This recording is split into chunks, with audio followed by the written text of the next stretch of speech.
Welcome back to Game Theory, a smarter way to play. Today's topic, risk versus reward.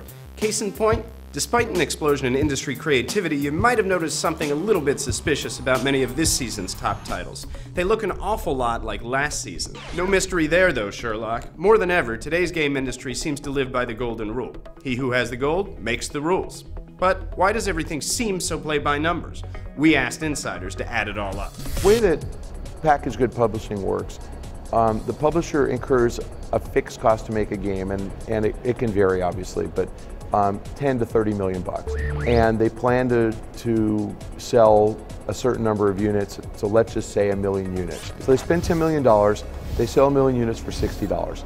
Well, the $60 is broken out, $12 goes to retail, $12 more goes to Microsoft on an Xbox 360 game. That leaves $36 for the publisher. $10 is the recoupment of the investment in R&D. That leaves $26. And the typical ad spend, marketing spending, is around 15%. So that 26 bucks, declines to 17. They make $17 profit before you factor in their overhead. The margins aren't quite as high as I think most people, consider that, wow, these guys are just making so much money when I pay 60 bucks. That forces the publishers into making bigger bets on proven property, which is really why you see this branding of a Call of Duty. I mean, it's a lot of the reason that some of the biggest projects are derivative of other projects, like Bruce Willis meets Driving Miss Daisy. Same thing happens in games. If you're trying to explain it particularly to a backer, why is this going to be fun? It helps to be able to say, well, you see that game over there, it's kind of like that, but it's in space. You know what you should do before you spend $1 on your game idea? Is build a website with one button on it that says, click to play. And just see if you can get anybody to click that button. So before you go spend $20 million, let's see if you can cause any action on a website anyway. It is amazing how many people end up building that website and no one's clicking on the button. It's emulating the movie model. In the movie business, everybody wants $100 million box office films because they have to justify their $30 to $100 million spend on making the movie.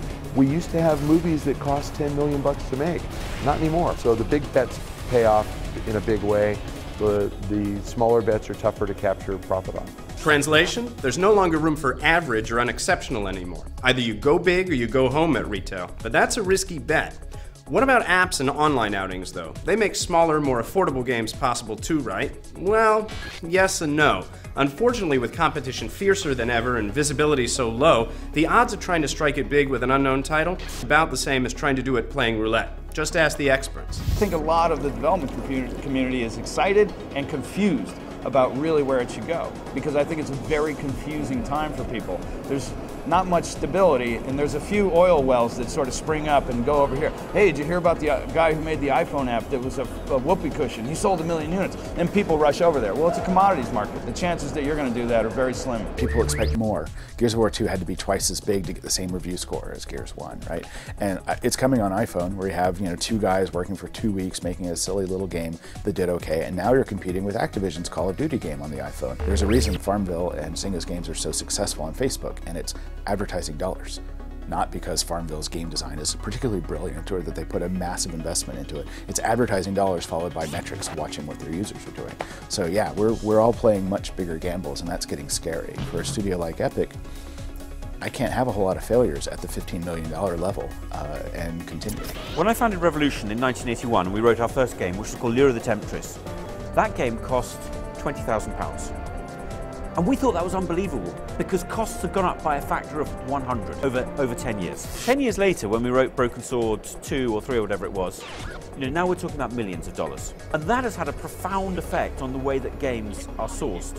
If we look at what's going on the drama landscape, the Infinity Ward and Activision, I think it's indicative of the relationship in general between big publisher and developer, even successful developer. Case in point being, you see a radical chasm between who really got the money and who's been doing a lot of the work. Over the years, it's been very clear that we see fewer and fewer personalities emerging that are visible to the public. None of the big publishers, none of the big film studios really want any single personalities to sort of hold the destiny of an IP that they're invested in or that they've had success in. Superstar designers, or let's say even superstar producers, the Jades of the world or whatever, I think it's healthy for this industry. I think probably the thing slowing us down from having those superstars, though, is publishers who don't particularly want to present a superstar. It's funny that you don't see a lot of publishers being kingmakers, but they all want a king. Having a big developer is not a space I would want to be in. It's a space we chose not to be in. The industry is so risky and so risk adverse that the terms for maintaining that operation are becoming less and less incentivizing, even if you own it, even if it's your shop. But that's not stopping thousands of enterprising developers from trying. So what's the scene really like for today's independents, and exactly how crazy have things gotten for poor developers? People are going to look back in absolute disbelief in 10, 20 years when the history books are written, that publishers expected developers to self-fund titles to the point at which it proved that there was no risk, and then they take the intellectual property away and pay them a royalty. And actually, a lot of studios have forgotten how to write original games. And so the problem with that means that when publishers then have less requirement for work for hire, suddenly there isn't any work out there. It has always been hard. It wasn't easy when I was making Crash Bandicoot. It wasn't easy when I was making Ski Craze in 1985. There are some traps in the industry right now, I think, for the developer. One is to grow into the size that makes middle games on the console. That is bigger than, say, $15 million, but smaller than $40 million. That middle gap seems to right now be a financial weak point, and there are a lot of games that are in that target range of budget that aren't big enough to compete with the Call of Duties and the other massive games that are out there, but they're also not small enough that they can recoup with lower sales. Like in any industry, things got too big. There's too many people making too many games, and I think it happens in movies, it happens in a lot of different kinds of media. And unfortunately, what it really comes down to is at some point there can only be so many studios for so many games. Chris Taylor and I were just talking about that, is that we both had successful independent game companies running for a decade or more, but neither of us would start one now because it's just so hard to get moving and really do something you're excited about and take off. I don't know how you do it anymore. It's very difficult to get products signed to them. The publishers are consolidating their portfolios. They're doing less and less games, and games are costing more and more. But on the other hand, you know, you're only as good as your last game. And I think that's always been the case. I think now just the stakes are higher, so that, you know, the failures are more visible. Like any proper industry, you have to take all of your problems and look at all of your problems. You know, planning for not for the next 6 months, planning in the next 3 years, and having a clear reason why you exist and a clear function. It just so happens in the games industry for years and years, we kind of got away with multiple digit growth every year, which allowed us to be not as professional as perhaps we should be. We often hear people talking and comparing us to films, who are actually, as far as I understand it, more like the car industry. So that's why there are so many casualties, because what you do is you bet the farm for 3 years or 2 years on a product which is hugely technological, which is hugely risky, and which is ultimately a fashion accessory. It's something that's totally dependent on the zeitgeist at the moment that you launch. One of the tough things about being an independent developer is you get kind of into this thing of you can get stuck making work for hire, doing a lot of work for hire deals. And that's tough because you just become a service industry. It's not like I'm a guy making pools, but I mean it's kind of the same thing. And so you know, you try to do good deals, you try to get royalties and that kind of stuff. But I think the way you get out of the trap really is you got to make your own intellectual property, and you got to think about self-publishing. Box product is only alive if you are EA, or if you are Ubisoft, or if you are someone who's got those big retail deals. Everyone's been so marginalised from retail, apart from the big guys. There's nothing in it for us anymore. The other 90% of the industry is looked at online, and now there's so many options. No one wants to turn back. Successful studios in the future are going to be two forms. The ones that are first-party stuff into Sony, Nintendo and the like, they will survive at a largish size.